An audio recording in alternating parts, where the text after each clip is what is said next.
Welcome to a Redhead Rewriting Reality, presented by multi-genre author Kimberly Sue Iverson, a place where stories are companion to life, where stories become a bridge that connect us all, and conversations feel like coming home. I am your host, Kimberly Sue Iverson, and today I'll be sharing with you a story that's close to my heart. If you prefer to read along or explore more stories, visit my website at kimberlysueiverson.com. This audio experience is intended for an adult audience. Themes and topics may not be suitable for all audiences. Listener and viewer discretion is advised.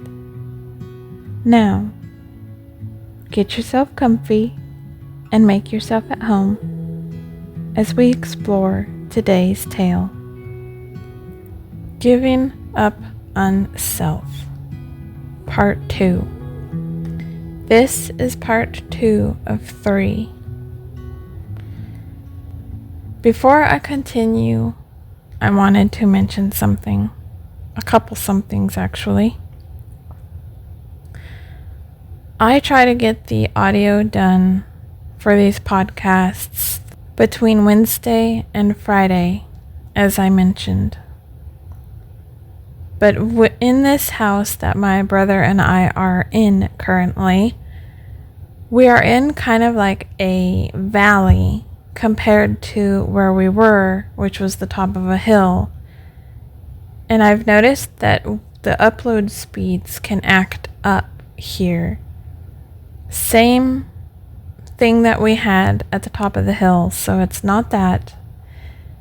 But it could also be a lot of the fact that we are in a house surrounded by big houses, so potentially, and big trees, so potentially even that could be interrupting the signal strength, I should say. But I was able to get my uploads done within the same day that I was able to do them. Sometimes I would record, edit, and publish that same day. But for whatever reason, sometimes it will act up, and it in fact takes me 2 days. So last week especially, I am trying to figure out different ways to record these that make it sound the best, and I had upgraded my phone, but the new phone didn't have as good a recorder as the old phone did. Same recorder, just different microphones and all that. So I ended up having also a change in how I was recording. So last week I kept having to edit out a lot of breathing sounds that were picked up.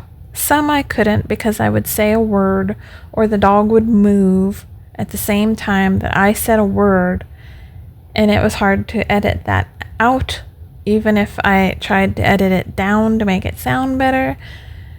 So bear in mind that unless the audio has some extreme issues, I am aware of some of that stuff that's going on, and I'm just not able to re-record in time that I want to get the broadcast uploaded. So bear with me as I kind of figure out how to properly record these again and what device to use. I was using my mom's old Google Pixel, but it's the original because it had a better microphone than mine. But the phone is out of that like security update stuff and everything, so I kind of don't want to use it just in case, since it's that old and it does have to connect to the internet. So I'm trying to upgrade and figure out other ways to record the audio. I may end up getting a microphone that's actually built for it, not just to use the microphone on one of these phones. I try to limit my expenses right now, so please just bear with me unless it's an extreme audio issue. You don't have to let me know that there are issues with audio. I am doing my best to make it sound as good as I can and as clear as I can as I record these. Even the dogs have this. Right now, it's hard to find the exact time that everything is going to settle and be quiet. My brother's sleep schedule is all over the place. I have the dogs, trying to get them on a steady schedule, but they are all out of whack too a lot of the time because of that. So it's hard to find the right time to do these, upload these, edit these, etc. So bear with me as I figure out all of that, because I know for me especially too, audio is one of the biggest things that will make me get rid of listening to something, because I cannot stand a lot of issues with audio, even people constantly saying or like, or just a lot of sounds. So I do try to edit out a lot of weirdness that even I might include with my recordings, or I shorten areas, but this is supposed to be relaxing for people too, so I try to also not cut down too much. So the other thing I wanted to mention, always, right? We are our best editors after hitting send. Even professional journalists aren't immune to it, or news broadcasters, since they too will have to often do retractions or whatnot. Anywho, I wanted to say that in regard to the people in my past, I don't hold grudges and still think ill of them. I was shown their character back then, and that doesn't change, sadly. I say this with experience of having a few times of them re-entering my life and us discussing the past, how we both viewed the situations, and then in time seeing that they were very much still the same character, so I knew how close to allow them in again.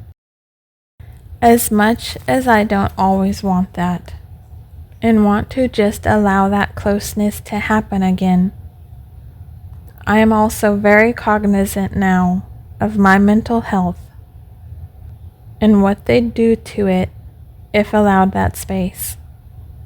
More so those times where the closeness started back up and they went right back to the old behavior. I still very much miss that dynamic with certain individuals, and sometimes want to allow that closeness. But after a few tries of seeing they haven't changed, I learned well that it's better for myself not to allow that to deepen again. That is one of those quotes of there always being more fish in the sea. When we close the door on a friendship, a better one always comes along. It truly does. I don't hold ill against those individuals as people. I think highly of some of them. When I relate these stories, they are of the past and lessons I've learned, moments I've been through. They are not ever me saying, this person from my past is evil. I hate them for what they did. Now you must. Partly why I never disclose too much personal information around them, also because that'd be wrong too, since my life and this podcast has nothing to do with them. It's simply experiences I have had, a story of my life and experiences I tell to be understood more, as anyone does when they tell you their story or what they've been through. Never would I encourage anyone to hate another from my past or go after them, let alone now, let alone in the future. I didn't even do it on the game I played. When the guy stalked me on there, then off, I was very open about who it was, what he did. I had plenty try to convince me he was a good guy now. He'd changed.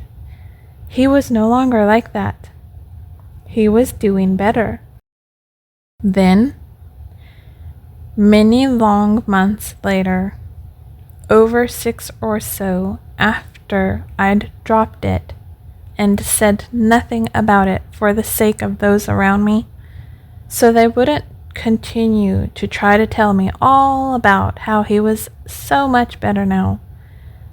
People made him mad, and he proceeded to treat them with a similar temper, because at the end of the day, character doesn't change. If someone recognizes what they did, and if someone truly wants to be better about it, they do put in the work, and they can better manage it. But that character still remains. It's like someone prone to an addiction. They can handle it, manage it, think they've cured it, and if pressed upon with a similar stress down the line, the bottom line is that some may regress. It's not because we're evil, some are, but we are freaking human. We mess up. We're not perfect. Every single day is a choice we make to behave a certain way. Sometimes we just don't make the choice we know is right for us. That's it. We're tired, stressed, hurt, broken, over the struggle of being good and right and behaving. Whatever it is, deep down character, or whatever term you want to use, remains the same. Deep down, we are who we are.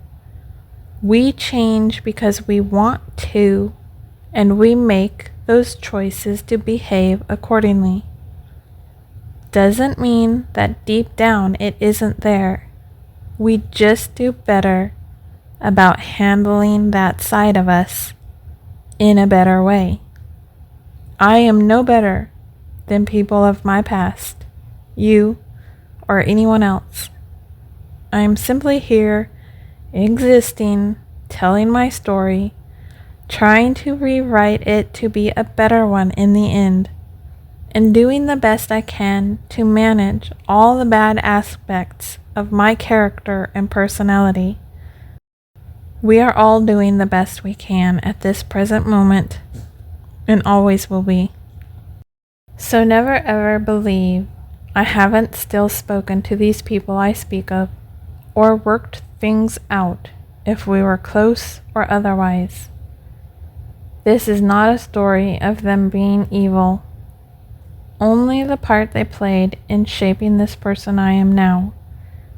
The ones who blatantly hurt me, who never took responsibility, laughed about it, and still put it on me as if I was to blame for them hurting me, those are not a part of my life. Those are the very few I ever truly cast out of my life, as the ex who raped me was. He was cast out and blocked out, and never spoken the name of or to again, because when I truly close a door, it's locked, sealed, chained, buried, and done for. Otherwise, I eventually one day know that me and the other will reconnect and work stuff out. Usually not me going to them. They come back to me, which I recognize as the big deal it is, and how much effort that may take since I did it once. And don't just say F off, but hear them out. It doesn't mean they will get the same chance to be close again. Also, a disclaimer I will put in again and many times when trying to discuss this stuff. This podcast, if you're listening, and blog, if you're reading, is intended for adult audiences, so the content may not be suitable for all audiences. Bear that in mind. Also, I am not a doctor. Do not ever take my advice as such for any of the products that I mention or methods. Discuss it with your own healthcare professionals. So, last week, I was speaking about attempting to figure out my panic attacks and manage them in the midst of my mom's abuse, while not noticing that I was also slowly giving up things I enjoyed, things I liked, even if it was a book I enjoyed or music I liked to listen to, things I wasn't cognizant of, things I didn't believe I would do. The last part I'd said, to refresh your memory, was my ex had begun to find me online too in the later years and call from all sorts of numbers. He'd get blocked online and on the phone, and he'd drive past my house. I wasn't able to be rid of him, so my healing and attempting to focus on that alone so I could lead a somewhat normal life was a struggle enough. On top of having to have that shield up against my mother all the time? Yeah. So continuing on, it was a task that plenty of times I thought would be impossible to accomplish. I mean, how does one find normal in chaos? How do they center themselves while feeling like an internal tornado is taking place? My mom won out, as usual, in the end, because then it began to grow to a point over time, as I've mentioned, where I didn't have the time to focus on myself anyway. We had the dogs to take care of with their own struggles, and her own health began to get worse, as well as her physical status. She wasn't fully disabled. I didn't have to fully focus there yet. She always believed I said different to people to save face, and no. That's her other child who did those things. I was always honest. I had severe panic attacks, so I threw myself into writing because I needed it. I needed something to save my freaking life. Nothing else was working. Nobody else was helping me. I finally began to open up about what I'd been through online, which led me fortunately to meeting my best friend and cultivating the friendships I have now. My best friend was through a writing group many years later, so I'm talking about an overall path, not me specifically writing about what I went through and her following me. She didn't know about my past for a long time, and she is still learning as I open up more. But the one solid thing I had was my writing. I poured absolutely everything I had into it, to make something at it. I was never that into writing, but as I dove into it, I discovered the passion I had for it. I noticed, as my best friend does now, that I'm different when I get to write. I'm mentally better. I suppose I dump everything I have into it, but also through the characters I learn a lot too. I discovered what my words did for people, and probably needed that too. It showed me I had value. It showed me people cared about what I had to say and how I did. It showed me that I wasn't doing everything alone. People related to what I said. They valued it. It made me feel good. People saw me and cared. After having your confidence and esteem destroyed and obliterated into nothing over time, I'm not sure how to explain how it feels to finally be seen. It's why that is something that is beyond important to me and always has been. Does that person see you, respect you, value you, listen to you? When I focus my attention on someone, I am there with them. I am fully present, and unless I have that moment to be, I won't give them a half focus, because people can feel that. When someone is talking to me, even via text, and they're not entirely there, you feel it, don't you? I do. Even if it's not a personal thing, we feel that, and it can make us feel worse. So you'll see it in my work a lot. Seeing people. Being seen. How important that is for me. How important it is for me to make people feel their value. To give them an ear if they need it. Because I know how it feels not to have one when needed most. Same as a support system. Same as just someone to wrap their arms around you when you need it most, even when you don't need it.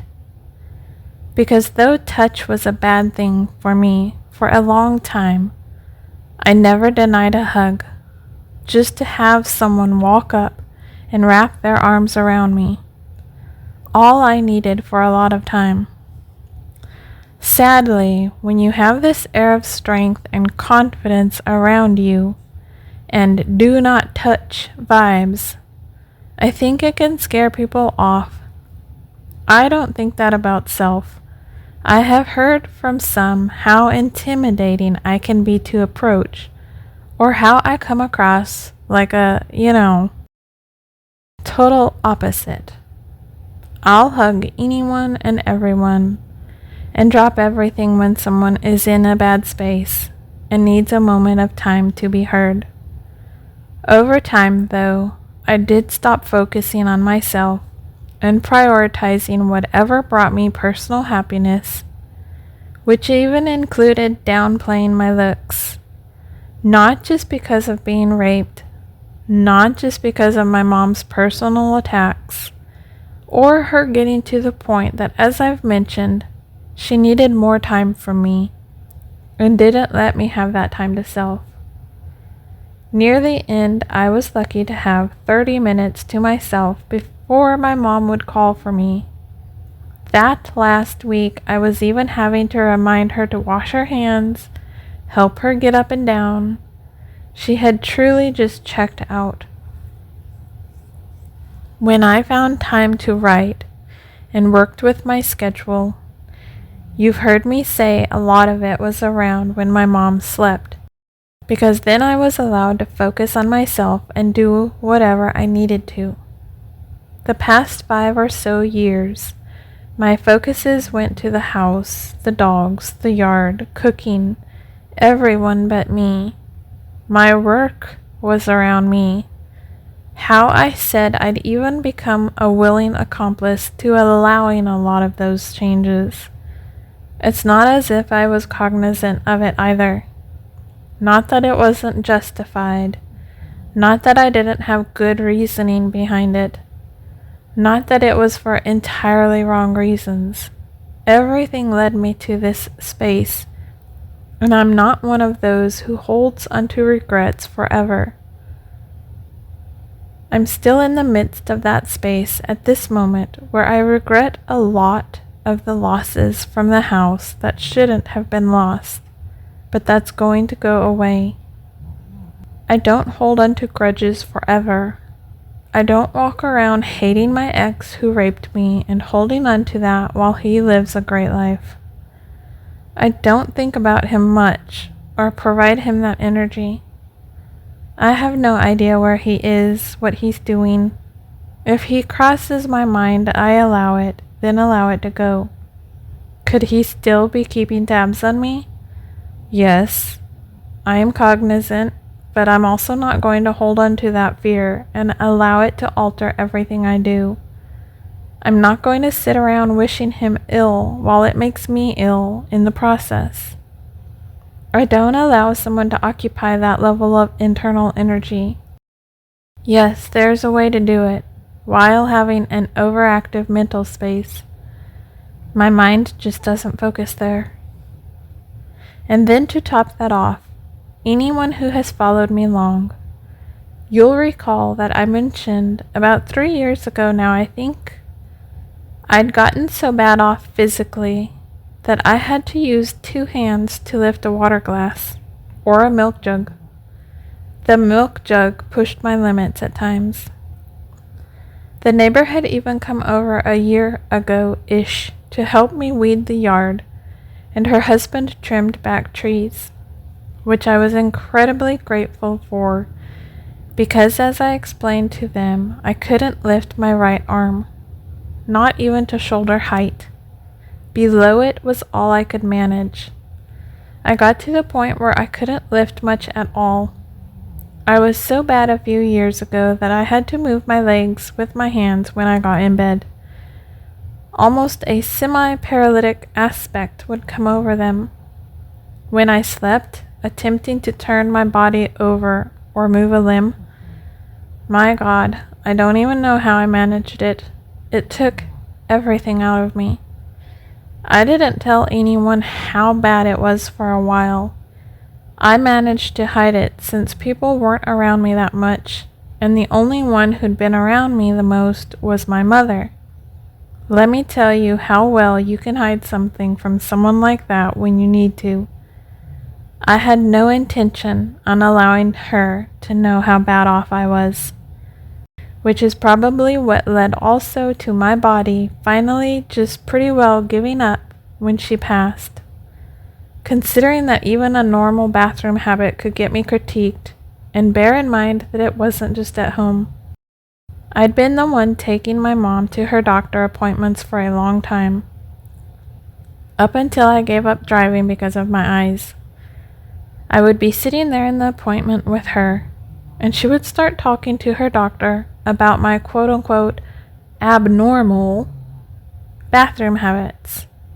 Out of nowhere, just let's discuss Kim and how something is clearly wrong with her.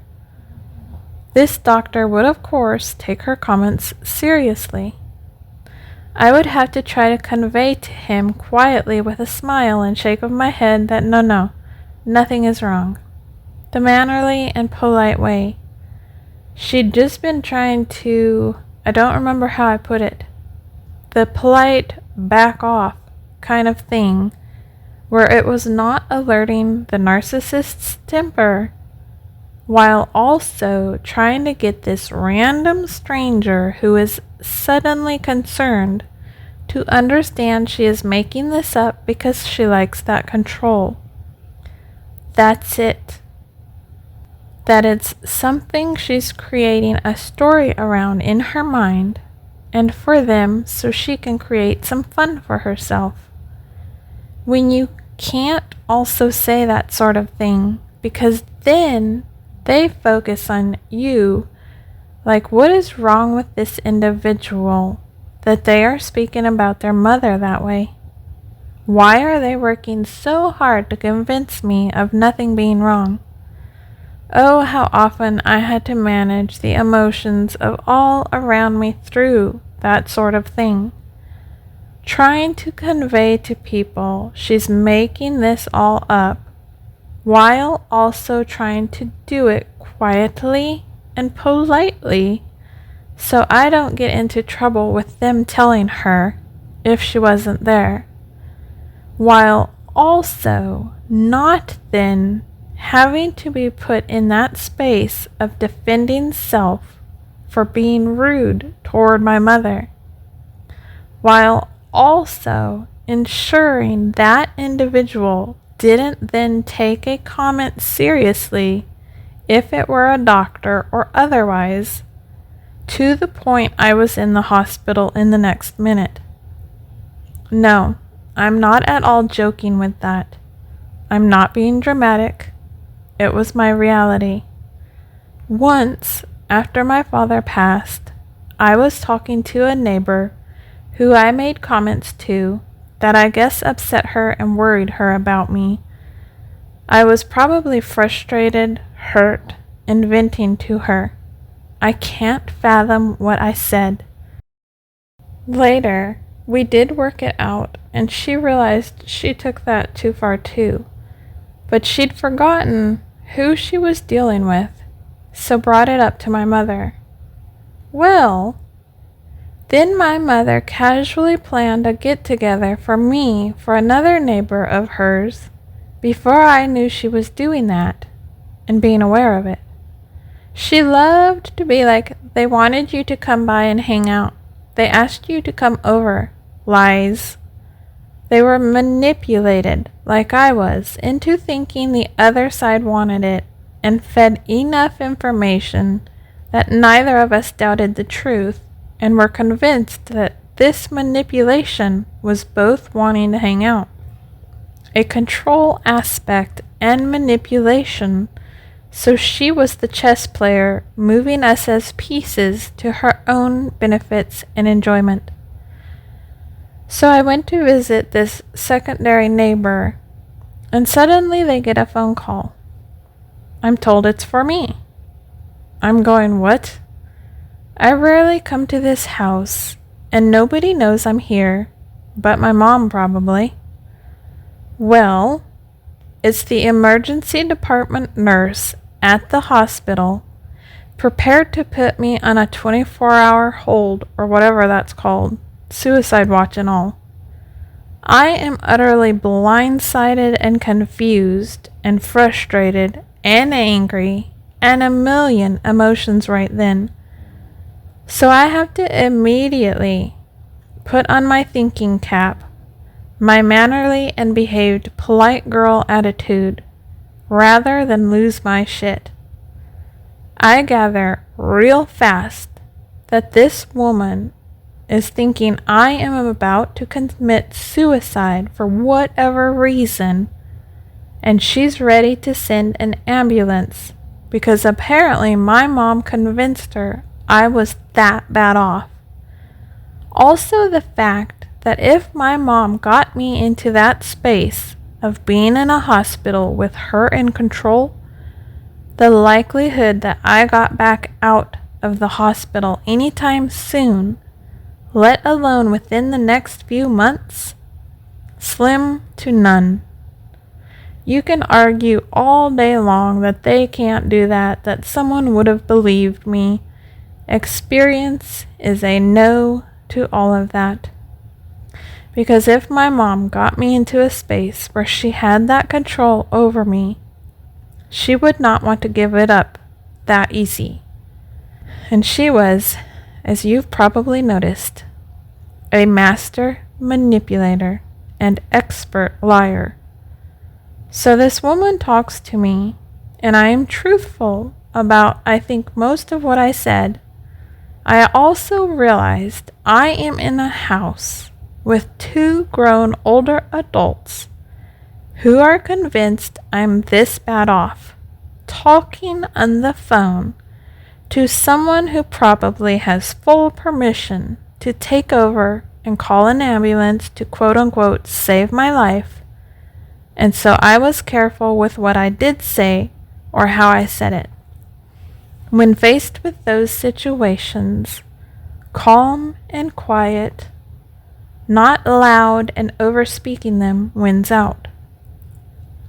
Once this woman gathered I truly was nowhere near suicidal, no harm to self or others, and just grieving my father's passing, and in healthy ways, better than most would be in my shoes, I believe she said. She said she felt confident allowing me to hang up the phone or go or whatever. Let me tell you how livid I was when I hung up the phone. That was the moment those two learned what my mom was really like with me, and they weren't entirely shocked, but they were taken aback that she would do something like that to me. I feel as if Minnie didn't understand that my brother and I were aware of what she was like, because we hid it that well, and were that quiet about it for our own safety from her. She was the epitome of the boogeyman to us. Not anyone in control like government folks, CPS, whatever. Oh no, she was. We feared her more. And from what I'm hearing and learning, it was right for us too. My father had even feared for his life around her, we are coming to find out. How sad is that? Your husband fearing for his life because of how you are and who you are. Fearing that you'll hurt his children to hurt him. I can't even. Anyway, back to my body. I had said my body was so bad off that I had to use my hands and arms to move my legs, whether I was sitting in the bed or laying down.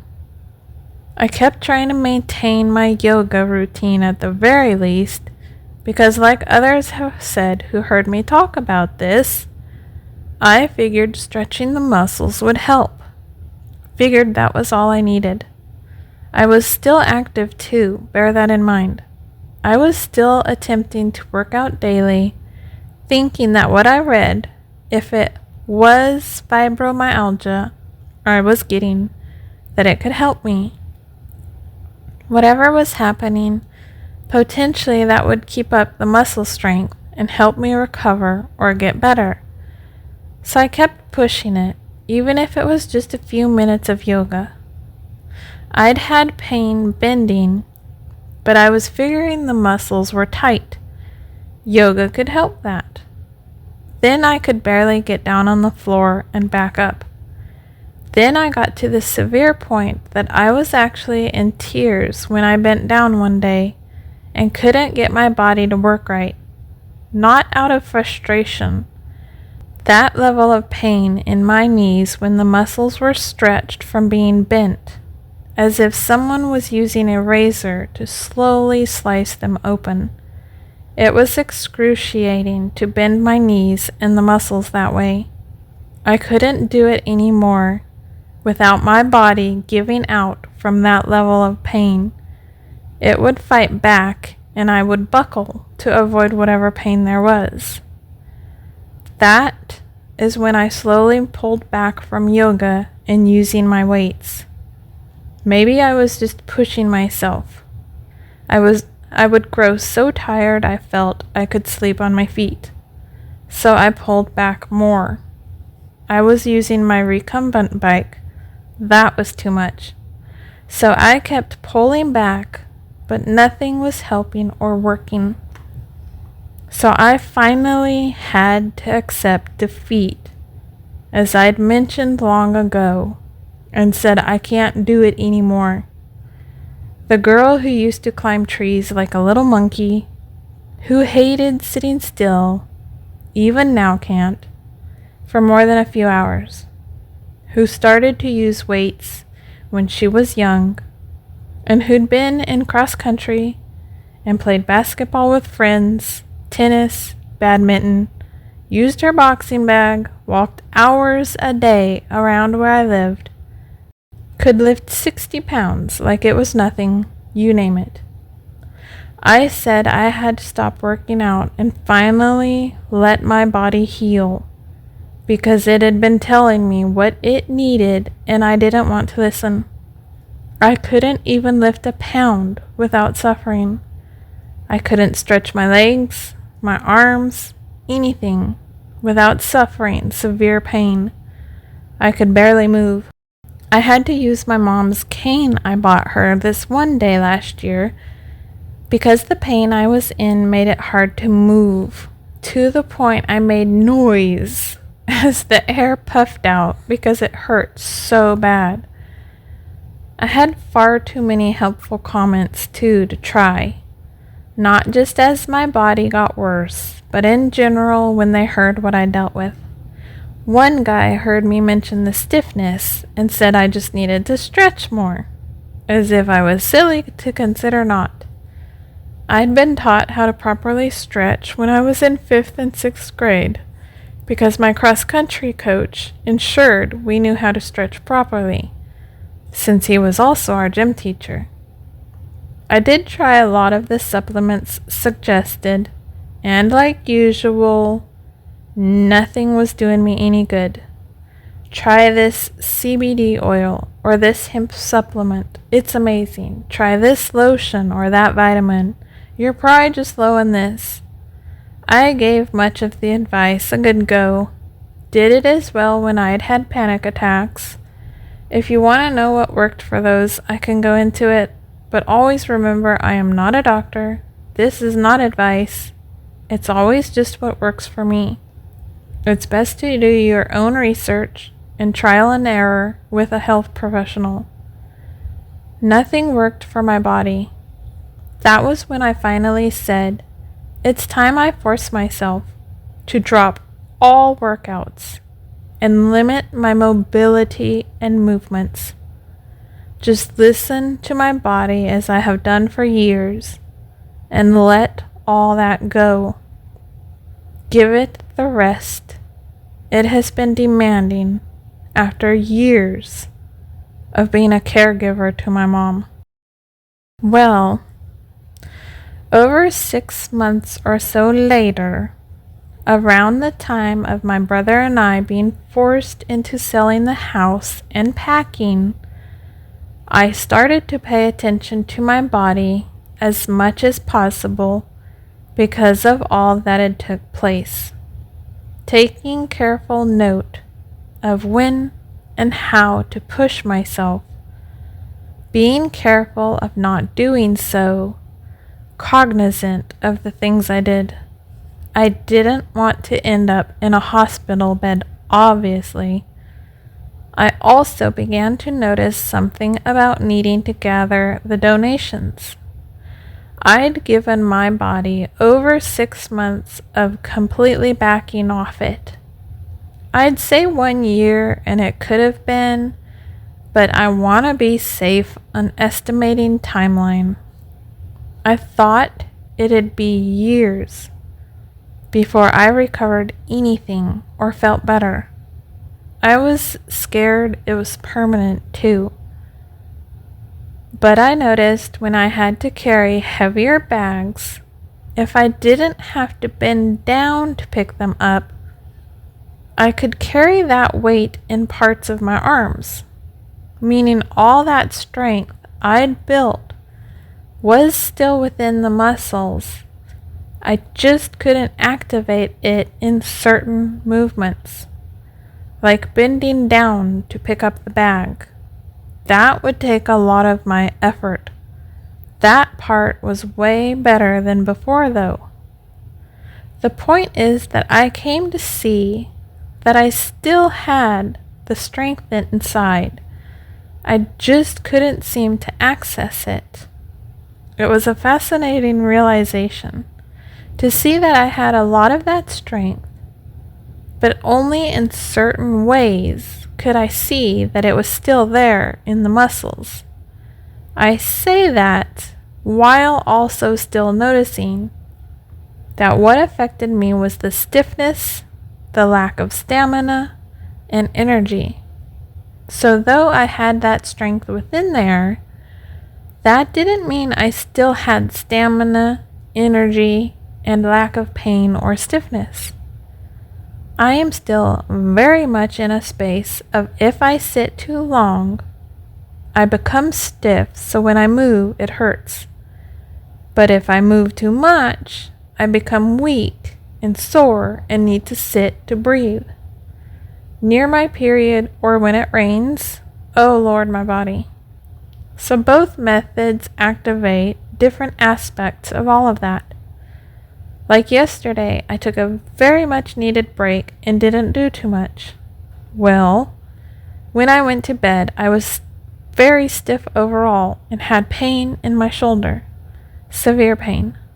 However, a few months ago, around the selling of the house, I started to feel this internal voice perk up within, saying I might be able to finally start refocusing efforts into my body again. Because here's the thing, I enjoy being active. I enjoy working out. I enjoy being active and athletic. It is my natural nature. I was always that way. Hi to little monkey climbing the walnut trees.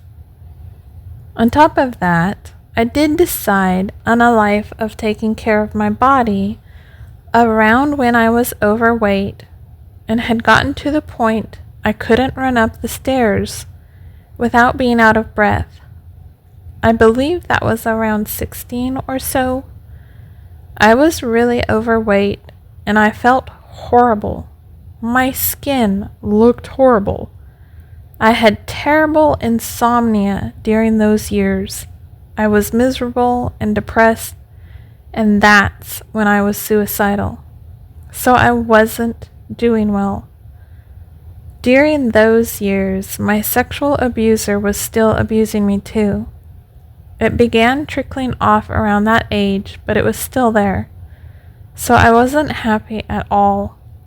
My then best friend and her family moved, so I didn't have close friends. I'd also just stopped having a childhood stalker stalking me, and I was just about to have another start around 18-ish. I'm not sure what really caused the change in me to shift. We had gotten this Shih Tzu named Quigley, and the two things we were asked to keep up was his name, no issue because cute, and keep up his walks, also not a problem. That was what inspired me to start walking more. He needed it, was used to it, and then when he got tired, I walked my large dog. I kept walking too because of it. I think that was kind of what inspired me, just doing it. Why I often even tell people I don't get inspired to write and work out. I get inspired after I just finally do it. When I read this book called Being Happy, though, it spoke on how you notice if people always say they get sick, or they say their life is always horrible, and it is. Just that focusing on something makes it a reality. You say a person hates you, and believe it long enough, you start to essentially see they do. Simple. Thoughts focused become reality. Stuff like, oh, I sure hope that now that I washed my car, it's not going to rain tomorrow because it always does. Well, what happens? Basic principles. It was around then I wanted to be better for me. I didn't like how I felt. I didn't like being overweight. It took me 10 years to finally get my body to the way it is. So having to give up working out was hard, but the lack of energy and strength didn't help me. When I recently felt that little prickle inside that woke in me around the potential for being able to, I started to pay attention to that whisper and antsy feeling inside of me. The one saying I should try a little, maybe just a little. Something small could be good. It started after we moved. Could be a combo of all that happening. Could be just that in this house we're now in, we have space and clean. And for me, when I have open space around me, lots of stuff wake up in me. I want to get creative and fill those spaces, but not with things. It will it will be a very odd thing to say, but then I'm an odd little duck. I want to fill in empty space with creations. Creations can be knitting projects, cooking, writing. I want to do and create. Even if it's changing my body through a workout, changing the room with cleaning it.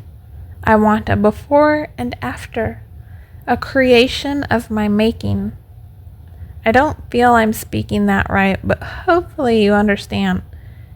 It's even in nature. When you throw me into a forest, I want to explore, create in that way. I am a creative. Give me a bunch of items. I will happily create something. Give me a puzzle. That feeling of accomplishing that end game will make me happy. Give me ingredients and I will cook something for you. That's what will inspire me and make me happy. I mean, it's why I used to make cookies for my brother and his friends for Super Bowl. I said, get me the ingredients for the cookies. I'll make whatever you want. That gave me a reason to cook something, create something, clean something, and take care of others.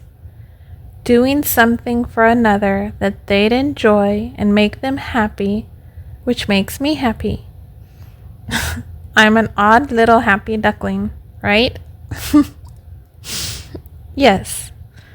So being in this house and also not having worked out in a while could be the inkling twitching, sort of like playing with these little character AI apps. Suddenly sparks my mind and makes me go, I want to write a story. This isn't as fulfilling as crafting my own story. So much could be at play within me. I also paid more attention to the fact that I wasn't struggling as much to bend over anymore. It didn't take me 10 years to even bend at the waist, and I could bend. Also, as of a month ago, I was even able to give Kona a bath again. And that's been one of the things I wasn't happy about not accomplishing.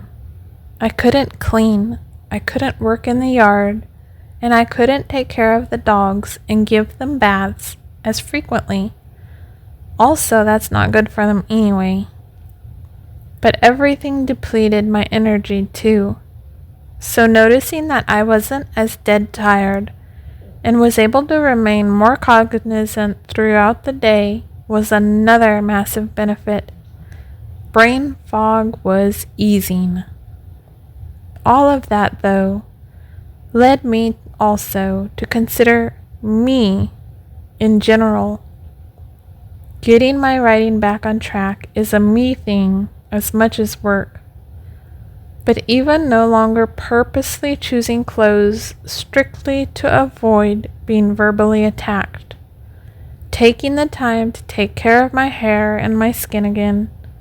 Even those small things were too much for me over time. I'd be exhausted and didn't want to waste my energy on that when I needed it for bringing in money or being, awake during the day. Just as much as before, when I did stuff, if my mom saw it, yay! Why I did most self-care things in the morning while she slept. To be continued next week. All of this are always a continuance story, truthfully, but it's fun to purposely break these into parts. More to come. Thank you for reading and subscribing, or listening in this case.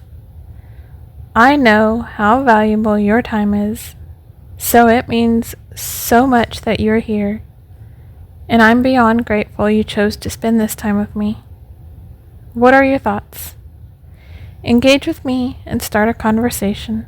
Just don't be rude about it. And as always, your shares are so incredibly appreciated. Share with anyone you think may enjoy this.